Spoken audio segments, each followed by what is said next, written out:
Weekends at 6 and 11 on News Channel 6. Weather headlines on News Channel 6, brought to you by Southpaw Roofing. Good morning, Augusta. People are hitting the roads for the holiday. We hear from travelers on their way to their destination, plus concerns from parents and employees at our local daycare, why Kids and Company is coming under fire, and a shakeup at the CDC interview limits on COVID-19 shots at CVS. We'll tell you about the change sparking confusion nationwide as your number one source for local weekend morning news starts right now. Live from Television Park, this is Good Morning Augusta on WJBF News Channel 6. Good morning, sunshine. Welcome to the weekend. It's great to be with you. I'm Sean Cabbage-Stock. We'll get to those stories in just a moment. But first, meteorologist Sherry Sheely joins us now for a quick check of the forecast. Good morning, my friend. Good morning and welcome to the long weekend. But unfortunately, it's going to start off a little bit of a dreary sunshine kind of morning, if you will. As we look at Live Viper 6, you can see lots of green there as we have some light showers moving across mainly south of I-20, but a lot of that concentrated in our southernmost areas. But again, mainly just some light showers to start off the morning, but cloud cover throughout the area, as we can see on our Terry Lambert Hyundai Skyview cam outside of Television Park. So yeah, kind of a gloomy scene, and you can see the roads are definitely going to be busy. So if you're hitting the roads, definitely have those windshield wipers on, headlights on, and you might encounter a little bit of fog this morning as well. Temperature-wise, we're all right there at 70 degrees, including Waynesboro and Barnwell. A little bit cooler to our north at 63 in McCormick and 68 in Evans. Winds, those staying nice and light coming in from the north. Looks like top wind speeds right at 3 miles per hour there in Aiken. So yes, it is a holiday weekend. So kind of a weekend snapshot here. Today is definitely the soggiest of the days. So we're looking at a 40% chance, mainly some scattered showers. And check out those temperatures, a little bit cooler, barely making it into those upper 70s right at 80 degrees. But then we will start drying out for Sunday and Monday on Labor Day, looking good with 82 degrees our high and mostly sunny skies. So yes, a soggy Saturday, but we will be drying out for the back half of the weekend, and those cooler temperatures are here to stay. I'll have more details on your Labor Day weekend forecast and beyond all coming up in just a bit. Back to you, Sean. All right, Sherry, thank you. Labor Day is the weekend that many people take their last summer vacations. AAA says that hotel rates are 11% lower and car rental rates are 3% cheaper compared to last year. Gas prices are also lower, getting more people to travel this holiday weekend. Travelers we spoke to say they have already seen a lot of cars on the roads. We normally don't travel on holidays because we don't like to deal with a lot of people. We haven't seen any speeding or anything. And according to AAA, the best time to travel on is today between 6 and 10, and the worst time to travel is Monday between 1 and 4. Authorities will be out this holiday weekend to stop drinking and driving, and AAA is also helping drivers stay off the roads. AAA's Tow to Go program is running through Tuesday at 6 a.m., and you can get a free ride and tow within 10 miles by calling 855-2TOW-TO-GO, and the service is open to members and non-members. Reports of an active shooter on the University of Georgia's campus last. Big changes are coming to 3 Aiken County schools. For the first time, Aiken, Silver Bluff, and Wagner Sally will each have a full-time athletic trainer. In the past, they had to request trainers online and hope one was available for game day. So now funding is approved to hire permanent trainers on campus and on call for every sport. You know, sometimes I'm putting things in thinking, okay, will they show up? You know, waiting for somebody to apply, and, you know, if they don't, then I'm worried. But, you know, this takes a lot off of me because I know now that our kids are going to have the best when it comes to making sure that they're safe and, you know, able to play. Sounds good to me. School leaders are also accepting applications. They want trainers on campus as soon as possible, and they hope to have them in place before football season ends. A chain of daycare centers here in the CSRA is in hot water with employees and parents. Kim Vickers tells us why. I have a family. Like, I have 2 kids, a husband, I've got bills, not knowing when I'm going to get paid, if I'm going to get paid. Jordan Pittard says she was an employee at Kids and Company Daycare for a year. During that time, she says there were a lot of issues, including low staffing and illegal child-to-staff ratios. She adds that she reported mold at the South Augusta location. They got a dehumidifier. It helped, but nobody ever came in and took care of the mold. They had one person come in and take a look at it. They said they had 2 more people coming to do estimates. We never saw anybody. Nobody ever told us anything. Perhaps the most common and concerning claims are that employees are not being paid for their work. According to Pittard and several other employees on social media, the whole staff of the South Augusta location walked out last week after they didn't get paid. She tells me that over the years she worked for Kids and Company, 5 of her paychecks bounced. I went to the bank that she uses, and they could not cash it. And I could tell by the look on her face. I was like, let me guess, you're not able to cash this check. She said, that's correct. And I said, can you give me any information on why you cannot cash it? And she said that she couldn't disclose it. There's at least one lawsuit against the owners filed by a church they leased space from for the daycare, and another could be on the way. The pastor at Hope Church Augusta says that they're owed around $200,000 for a broken lease, back rent, and damage repairs, among other things. I think there was like a total of 3 non-sufficient funds. There was a promise to repay debt that was not fulfilled. We went all the way until about February and could not get in contact with the owner. And that was Kim Vickers reporting for us. She did reach out to Kids and Company for a statement. Calls were not returned. She also visited the Evans location, where they refused to speak with her. 2 Augusta institutions are honoring best-selling author Frank Yerby for the celebration of his life and legacy. How you can take part in those events next.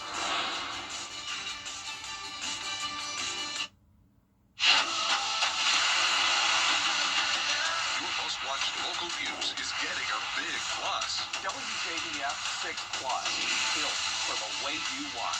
The CSRA's trusted news source, now on demand. Live Viper 6 weather when it matters most. Stream it anytime, anywhere. Plus, it's totally free. No subscription required. WJBF 6 Plus is ready when you are. Download it free today on your favorite streaming device. The Rooms to Go Labor. Hey there, welcome back. Payne College and the Lucy Craft Lane Museum are honoring Augusta's own Frank Yerby, the executive director of the library. He's Corey Rogers. He's here to tell us more about the celebration. Corey, it's great to see you. Sean, always glad to be with you, and thank you for having us out. No problem. So it's 2 events. One going to be on Thursday the 4th, and then one's going to be on Friday the 5th. So for folks who don't, right? Oh, okay. The way that you were looking at it. Okay. So No, you're good. You're good. So folks who don't know who Mr. Yerby is, kind of tell us a little bit about him. Well, I like to frame Yerby's legacy in the same way we do some of the other greats from Augusta. So, we highlight and celebrate James Brown, we highlight and celebrate Jesse Norman, and I like to include Frank Yerby within that pantheon. Yerby was born in Augusta September 5th, 1916, died in Madrid, Spain in November of 1991. So there's an arc for you from Augusta, Georgia to Madrid, Spain. And throughout the course of his life, he published 33 novels, 12 New York Times bestsellers. 3 of his books were adapted into Hollywood major motion pictures. Over 60 million copies of his books sold worldwide, published in multiple languages. So Yerby has a profound resume. Graduate of the Haynes Institute in 1933. As a matter of fact, he graduated the same year that his mentor and teacher, Lucy Craft-Laney, died in 1933. He would matriculate to then Payne College. While at Payne, would write the lyrics to the Payne College hymn, the one they still sing to this day. Master's degree from Fisk University, taught at Southern University, Florida A&M, worked in the auto plants during World War II in Detroit. And that's when he began writing short stories and eventually his world-acclaimed novels. Wow. Yes, sir. So let's talk about that event that's going to be on the 4th of September. Yes. So on the 4th of September, we're going to continue with sort of an annual tradition of profiling one of his books. Last year, we looked at A Woman Called Fancy. That book is the only one of the 33 set in Augusta. So when you read A Woman Called Fancy, you're looking at all the various places that we know today. You see them embedded in the book.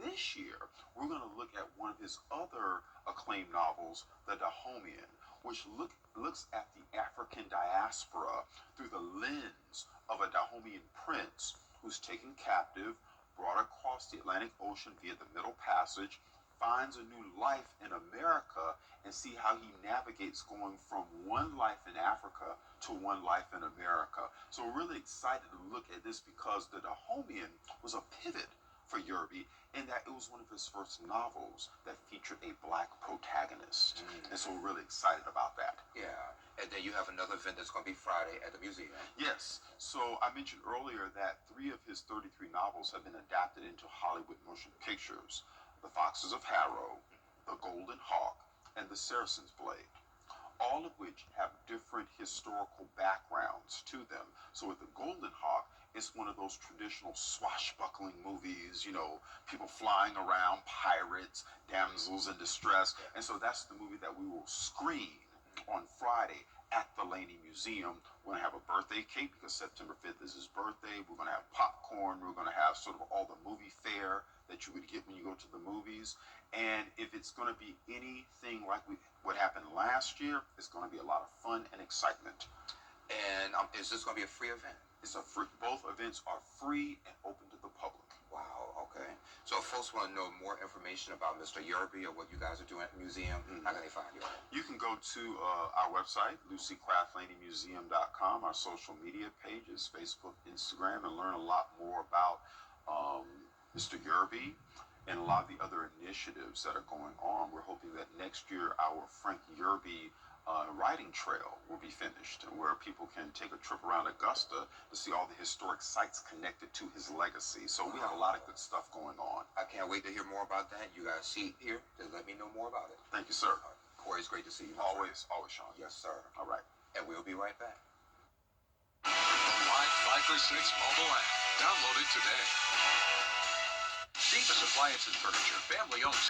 Get ready for wine tasting, designer boutiques, and a dazzling fashion show at Wine, Women, and Shoes. Thursday, September 18th at 6 p.m. All proceeds to benefit Ronald McDonald House of Augusta. Buy your tickets now at WJBF.com/WWS.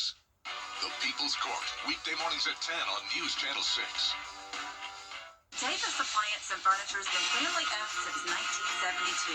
With summer upon us, keep yourself cool with AC window units starting at $149.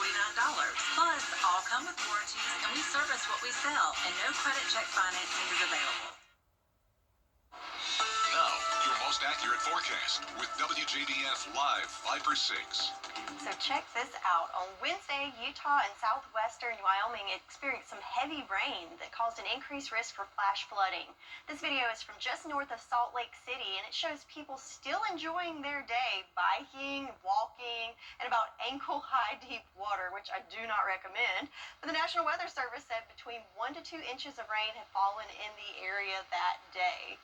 So yes, a dreary day there, and that's similar to a scene we're going to see as far as the skies go. Not expecting that much rainfall, so nothing to worry about there, but we do have some light showers falling, as we can see on Live Viper 6, kind of sweeping through the area, mainly south of I-20, but notice it's mainly just green, which is those light showers, not really collecting a whole lot. In fact, our rainfall totals over the past 24 hours, mainly just trace amounts. In fact, our northern line counties not even seeing a drop of rain so far, but then as you see, as further south you go, the more rain we are getting, as we do have that stalled front south of us. So yes, the places closer to that front are going to see more of that rain. So looking at our farmers forecast, we are so close to having that perfect map, with the exception of just a teeny tiny little spot there in Emmanuel County in that first level of drought. But like I said, the places in the southernmost part of the CSRA are going to pick up the most rain over the weekend. So hopefully by the time that's updated next week, we'll all look good. So sunrise 7:01. Notice our day is getting a little bit shorter as we are heading into closer to that fall season. So yes, our days are getting shorter as the summer is coming to a close. Today, looking at our rain chances around 40% with some scattered showers. Looking outside on our Terry Lambert Hyundai Skyview cam right now at Washington Road, you can see those overcast skies. Roads looking pretty good right now. Might have a few puddles there, but overall, just mainly a dreary start to the day. 71 degrees our current temperature. Winds nice and calm. No issues with visibility here, but some spots you might have a little bit of fog to contend with this morning. So rain chances, yes, it's a holiday weekend. I know a lot of people have outdoor plans. Well, today, it's starting off a little bit on the soggy side, going with a 40% chance of rain for today. But the good news is, further we go into the weekend, we'll start drying out. So not a total washout for the holiday weekend by any means. But say you do want to get some grilling done, well, this evening, I think you do have a pretty good chance. So yes, we've got the rain throughout the morning hours and early afternoon hours. Around 5 o'clock, we'll still have those showers lingering, but as we go later into the afternoon and evening hours, I think there's a chance that you can bust the hot dogs and the hamburgers out and get some grilling done. Temperatures pretty cool, though, in those 70s for us under mostly cloudy skies. So let's look at that future cast so you can see what we're talking about here. So this morning, yes, we've got the rain coming in. Notice we'll have some heavier rain falling through. Again, location-wise, I-20 and south is going to have the best chance of seeing those rain showers. But notice how quickly they come through. Here we are at noon, starting to push through, and by 3 o'clock, most of the widespread rain is going to move to our east. Notice we still have some showers in there, so don't put that umbrella away just yet. But again, around that 5, 6, 7 o'clock hour, I think we'll start drying out and see even the clouds start to clear out a little bit going into the nighttime hours. Then as we go into Sunday, notice we start drying out, just a little bit of clouds mixed in there Sunday morning, but can't rule out a stray shower or two. We'll see some of those sneaking in on Sunday, but overall a drier day for Sunday and even better conditions coming in for Labor Day, and we'll see those winds start to pick up with that. So light winds today and getting a little breezy going into Sunday and Monday. Temperature-wise, though, we're pretty consistent, though, well below average, 79 degrees your high for today, and staying in those lower 80s for the next several days. So again, to wrap up your weekend forecast, today starting off a little soggy and a little on the cool side, as we will have temperatures struggling to make it out of the 70s. So yes, a cool day. I know, Sean, you like those cooler temperatures, but then we will start drying out later on this evening, and then the rest of the weekend looking much better for us. All right, I'll take it. Thank you. Coming up, a song that's supposed to make chocolate taste better. We'll talk about it and listen to it. What's trending is next. 0% financing is... If you've been arrested for a DUI in Georgia, you may only have 30 days to protect your license or your privilege to drive here. Hi, I'm Tiffany Duncan of DUI Duncan, the DUI firm here in Augusta. Visit our website at DUIDuncan.com to see what we've done to help so many drivers. If you've been arrested for a DUI in Georgia, call me now for a free consultation. While the firm, of course, cannot guarantee results, we do guarantee hard work and fast action. Remember the name, DUI Duncan. B&K Grading and Paving can prepare your business artists. Swimming is the most popular summer activity, especially for kids. Teach them to swim while they are young by taking advantage of swim lessons at the Family Y. Only allow children to swim in designated areas supervised by lifeguards, and parents should never leave kids unattended near water. One simple way to be safe is to have children or inexperienced swimmers wear Coast Guard approved life jackets around water. Establish firm water rules for your family and help make the summer a fun but safe one. Put children first. Want to get up close and personal with the weather? Request a school visit from the live Viper 6 weather team today. It's a cool and exciting way to bring the fun and fascination of weather to students of all ages. Or take a field trip to our state-of-the-art studios in Television Park in Augusta. It's an interactive experience your class won't forget. Request a live Viper 6 school visit or studio tour by signing up today at WJBF.com/school visit.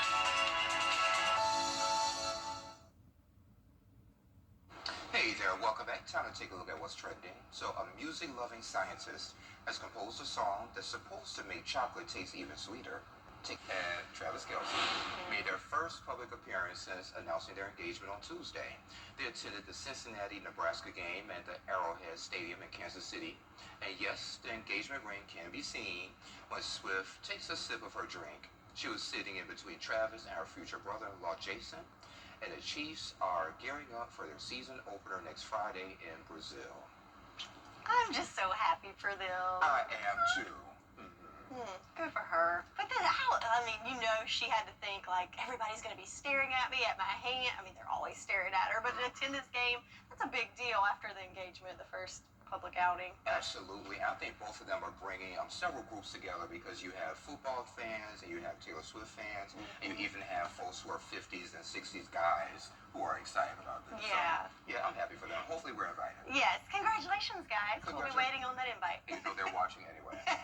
Well, switching gears, coming up on Good Morning Augusta, a deadly shooting inside Minneapolis church.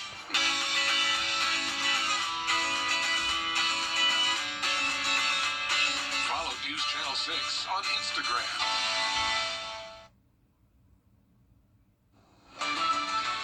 Live from Television Park, This is Good Morning Augusta on WJBF News Channel 6. And welcome back. Thank you for staying with us. I'm Sean Cabbage-Stock.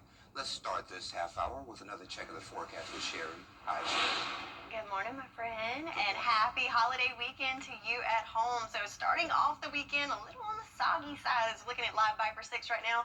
Got lots of green there on the map, indicating some light rain that's been pushing through, kind of swirling from west to east there, mainly concentrated south of I-20, especially in our southernmost counties. Places like Swainsboro picking up a little heavier rain amounts, about 1/10 of an inch so far, and we can see that on our Terry Limbert Hyundai Skyview cam. Very dreary there. It looks like you can see some of the puddling there on the ground, and just kind of a dreary start to the weekend. But the good news is it's not going to be a total washout for the whole weekend. We'll get to that in just a second. Temperature-wise, 68 there in Swainsboro, 71 in Augusta, 70 in Aiken, and 66 in Edgefield. So everybody kind of ranging from those upper 60s to lower 70s, kind of depending on that rainfall where you are. Winds, though, no problem there. Coming in from the north, very calm, light, up to about 5 miles per hour. So planning out that day, yes, throughout the morning hours and early afternoon hours, definitely have that umbrella handy, and it's going to be pretty chilly as far as, summertime temperatures go. How about 78 degrees, kind of our high temperature in the upper 70s for us. But then as we go into the later afternoon hours, we'll start to see a little bit of clearing and maybe get to do something outdoors. But definitely looking much better for Sunday and Monday. Drying out on Sunday, warming up into those lower 80s, and then for Labor Day Monday, looking great with a high of 82 and mostly sunny skies. So yes, a soggy start, but we're going to recover nicely for the second part of the weekend. But how about those temperatures? How long is it going to stay on the cooler side of things? I'll have all the details for you coming up in just a bit. Back to you, Sean. All right, Sherry, thank you. Heads up if you're planning to head out on the water over Labor Day holiday weekend. The South Carolina Department of Natural Resources offering free boat inspections. Inspections are happening today at Lake Murray in Lexington County. On Monday, you can get an inspection at Scotts Ferry or Thurman Lake in McCormick County. Those inspections run from 9 a.m. to 11 a.m. And if officers find an issue, then you will have a chance to fix it instead of getting a ticket. Officers are reminding everyone to stay safe and follow the rules while boating or swimming. State law requires boaters to have a throwable flotation device, a fire extinguisher, a horn, a bell or whistle, life jackets, and their boating registration. DNR says many boaters don't have enough life jackets or the right size for kids or infants. With larger crowds, boaters are urged to be cautious and be mindful of others. New video shows chaos inside a Minneapolis church. Parishioners and children run to Katrina, a New Orleans home, shows the damage left behind and the resilience that followed. The Flooded House Museum. That story coming up in less than 3 minutes. Children First on News Channel 6 is sponsored by Bridgestone. Your most watched local news is getting a big plus. WJBF 6 Plus. The CFRA's trusted news source, now on demand. WJBF 6 Plus is ready when you are. Download it free today on your favorite streaming device. For over 30 years, I've built... Well, the role of teacher has changed so much over the years. Teachers have had to adapt from their lesson plans in the classroom to teaching virtually. But what hasn't changed is their love for their profession and their love for the children. Hi, I'm Marla Schultz with Kroger. Teachers do an extraordinary job educating our children and preparing them for the future. Help us honor these special educators. If you know an outstanding teacher, nominate them for the Golden Apple Award at WJBF.com. Like all advanced air technology for all your air conditioning needs? It's a law firm. It's been 20 years since Hurricane Katrina. One woman in New Orleans has turned a storm-damaged home into a museum. And that's to make sure the lessons from that disaster are never forgotten. Bill Wu has that story. At 4918 Warrington Drive in Gentilly. At the New Orleans house, whose next-door neighbor is the London Avenue Canal, you now have permission to peek in the window. Is that a piano? Music was very important to the community of people who lived here before Katrina arrived. It's the day the music died. Sandy Rosenthal invites you to look inside this old house, to see somebody's home a few months after a flood. In this case, after Hurricane Katrina in 2005. And in this case, this house really did flood. Right up to the roof line. Come on in. Sandy and the nonprofit she started after the storm bought the place and turned it into the Flooded House Museum. And this is what people came home to. Memories of a lifetime gone forever. The teddy bears, toys, everything destroyed. Almost nothing savable. Almost nothing. When the walls of the levees could not hold back the water, a flood of 20 feet in some places swallowed the city. Hurricane Katrina killed close to 1,400 people. Sandy Rosenthal was one of the lucky ones. She evacuated and came home to evaluate, then establish levees.org. What does levees.org do? We want everyone in the country, in fact the whole world, to know why New Orleans flooded. We feel that the survivors deserve that. She came up with the conclusion that Katrina was more than a natural disaster. It was an engineering failure. What exactly does that mean? Well, what that means is the walls were improperly designed. They should have held. What one museum now holds is the homecoming story of coming home after a hurricane. To the people of New Orleans, it's a story of resilience, of we're coming back. You think that's going to knock us down? No. It is hard to believe it's been 20 years so far. Sherry has another turbulent forecast coming up next. We're starting a movement. Children First on WJBF News Channel 6 is sponsored by Bridgestone, solutions for your journey.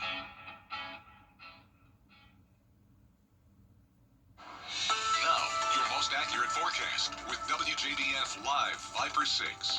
Welcome back. Let's take a look on our Terry Lambert Hyundai Sky View Cam here in Augusta, where you can see we've got those overcast skies. A little gloomy start to our weekend, but temperatures right at 70 degrees, 71 here in Augusta. Winds nice and calm. No issues with visibility here. Just a little cloudy start. That's because if we look at our Live Viper 6, we do have lots of green across the map. So around I-20 more scattered in nature, but if we see to our south, kind of some more widespread coverage, but mainly all green, which means it's lighter showers, not really a whole lot coming down, just a nice little light rain just to start the morning. Kind of a nice calm setting, if you will. So rainfall totals, though, like I said, not really picking up a whole lot. Most amounts trace over the last 24 hours. The exception, Swainsboro picking up a little over a tenth, and that's where a lot of this is going to happen. Is further south you go, the better chance that you have of picking up some of those higher rainfall totals. And that's because looking at our satellite and radar, we have the stationary front just to our south. So areas closest to that front are going to stir up more of that moisture and encounter more heavier rainfall totals for you. But the good news for this, yes, it's focused mainly across our area. So yeah, we're going to have a soggy start. But if you notice, if you go further north, it's nice and dry there. So it is game day. So for places like Athens, if you're heading that direction, or for the Bulldogs opener, it's looking good. Kickoff at 3:30, temperatures in those lower 80s, and skies are looking nice and clear. Or if you're heading to the Real Death Valley for that showdown with the Tigers in Clemson, it's going to be 74 degrees, so a little bit cooler up there towards the mountains, but skies should be partly cloudy and nice conditions there. Or you can watch it at home here on ABC. Kickoff at 7:30 tonight. So rain chances for us, though, we're looking at some scattered showers throughout at least the first part of the day, and then we'll start to see things drying out later on this evening. And then as we go into the weekend, looking much better as drier conditions will prevail to give us a nice back half of our holiday weekend. So Futurecast, you can see we've got those showers pushing through this morning. Might see some moderate to heavy rainfall totals later on in the morning. Good news, though, not expecting any storms with this, just a rain event. And notice as we go into the lunchtime hour, kind of pushing that to the east, it continues to push out, and by 3 o'clock, most of that widespread rain, it's going to be to our east. We still have those clouds to contend with and some scattered showers there, but by the evening hours, I think we're going to dry out. So if we have any outdoor plans, want to fire up the grill, I think you have the all clear for that. Just, later in the afternoon you go, the better chance, but can't rule out a sprinkle or two in there until we get into Sunday. So Sunday, check it out. Clouds starting to clear out a little bit, more like partly cloudy conditions for your Sunday morning, and then just a stray shower or two going to sneak in there on Sunday. But I think most of us are going to have dry conditions for Sunday, and even better looking for Monday. But notice we do have that coastal low. So with that, that is going to tighten up that pressure gradient. So going into Sunday and Monday, you'll notice a little bit breezier. So calm winds for today, and then we could see wind gusts up to about 15 to 20 miles per hour for your Sunday and Monday. So keep that in mind. But overall, looking much better for Sunday and Monday, but have that umbrella handy for your Saturday. That's your forecast, and we'll be right back. You can't always choose the weather, but you can choose your weather app. Go with the most accurate and most trusted, the Line 5 6 mobile app. Download it today. How do you become the largest outdoor power equipment? Home Standby Generators keeps you powered through any storm. With Generac, you get automatic, reliable backup power when you need it most. Trusted, recognized, reliable. Call Rowell Electric today.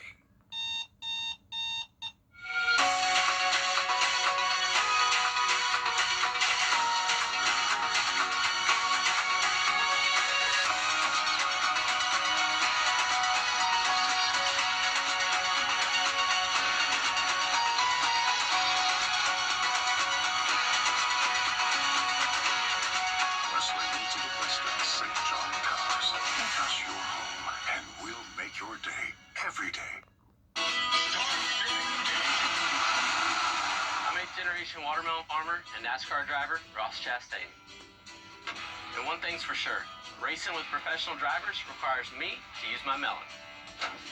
So if you've had a drink after a long day at work or celebrated a little too much, always surrender those keys to a sober designated driver. And you should never mix drinking with any kind of driving, and that's using your melon. A message from the Governor's Office of Highway Safety.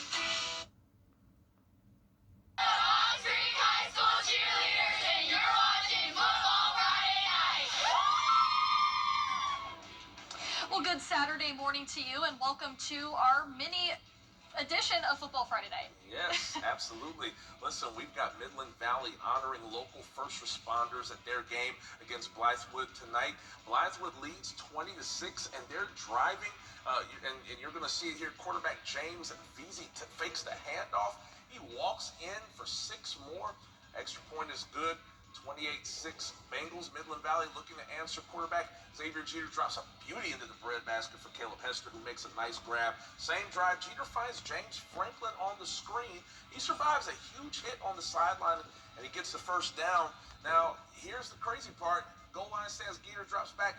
He passes it, swarmed, dropped by the Bengals. Midland Valley makes a miraculous comeback, though, and they win this one 38-36. We'll have more on that this week. Incredible, Gabriel. The Thompson Bulldogs hosting the ARC Musketeers. Coach Youngblood's trying to bounce back from their loss against North Augusta. Now, here's some trickery here from ARC. They go for it on 4th down. McKeel Smith passes to Carson Hand, takes the big hit here. Yikes. Flags were thrown all over the place. Thompson hit with a personal foul penalty, plus unsportsmanlike conduct, so tensions flying early. Yes, it was, which sets up the Musketeers here on the 8-yard line. Pitches it to Smith, dives into the pylon for the touchdown for ARC. Extra point is no good. So now it is Thompson's turn to answer here. It is 4th and short in the red zone. Quarterback Zay Brinso takes it himself, breaks a few tackles in the process for the Bulldog touchdown. Thompson goes on to win this one in a barn burner, 50-42. Now, yeah, game night live here. Both teams sporting the burgundy and white. Lakeside and South Aiken. T-Breds have it. Quarterback Tommy Burns finds Zaylen Hightower. He shrugs off a tackler off to the races here. Love how he strides, man. Look at those strides. Right, 70-yard touchdown to make it 7-0 T-Breds. Now South Aiken with it here again. Burns throwing, finds Hightower once more for a 13-yard touchdown to make it 14-0 T-Breds.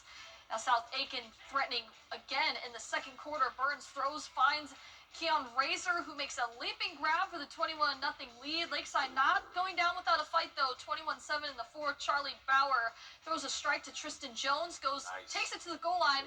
He fumbles it, but then, good on him, recovers in the end zone for 6. They go for 2. Lucky than good sometimes. Exactly. Lakeside with their last shot here. Bowers throws, but it is picked off by Jaden Riley. The T-Breds ice it. South Aiken goes on to win 28-13. I'm so proud of our defense. Coach Corley's done an unbelievable job coming over here and just setting a new attitude with our defense. I'm so happy with our defense and the way they played tonight. And, you know, offense, we're exciting. We do some exciting stuff. We got to learn. We're still young, though, man. We're so young. And we'll get it fixed. We got to learn to run the ball a little bit, but I'm happy with it. It's a good win. It's a good win. That's a good Lakeside team. Now, we had a ton more games, of course, so be sure to stay tuned to 9:30 a.m. this morning for our full football Friday night show. Have a great day. We'll see you later on today.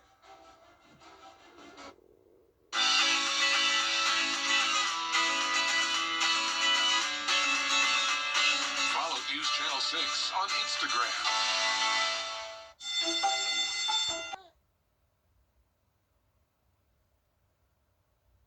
So one couple is sparking a debate on who should get the spare key to your home.